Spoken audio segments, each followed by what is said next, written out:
certification of how many micrograms different it was from the international prototype of the kilogram. Okay?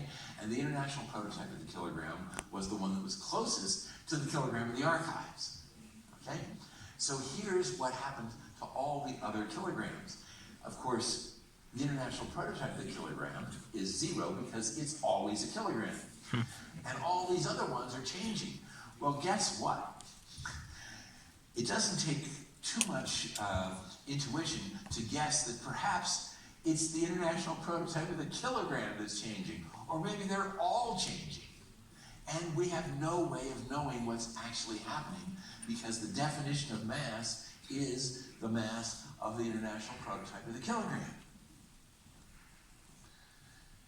Magnetic force was, and that would be an alternative way of measuring mass. This is the general idea. But here's the problem. It's really hard to take some permanent magnets and know what the magnetic field is. Even if you use an electromagnet, it's really hard to know what the magnetic field is because while you can measure the current very nicely, it's really hard to know where the wires are because measuring the position of wires is not easy.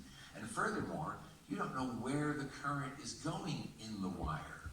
Because when you bend the wire around a coil, it strains it and makes the resistance change as a function of where you are in the wire, and it's really hard to figure that out. So this way of doing things, while it sounds great, is really not so wonderful. But there's a way out, obviously, or I wouldn't be talking about it now. The trouble is that if you don't pay attention to this thing for a little while, it doesn't like it. Does that sound familiar? And I'm trying to get my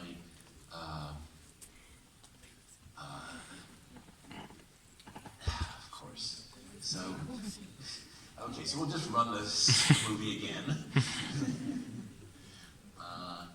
And okay, so and then you compare carbon to silicon. Why silicon? Because of the semiconductor industry, we can make perfect crystals of silicon.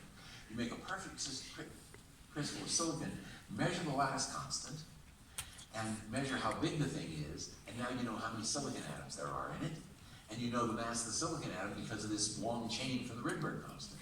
And it turns out that's just about as good as the kilobalance. It gives you a kilogram to a part in 10 to the 8. So some people are doing it that way, some people are doing it with the kilobalance. All over the world, there are metrology laboratories that are doing it by one way or the other. When they all agreed to within a few parts of 10 to the 8th, then it was time to make the redefinition. And so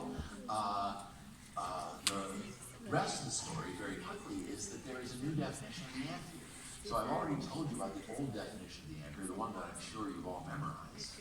Now, the new definition of the ampere is that the charge on the electron is defined to be a certain number of coulombs.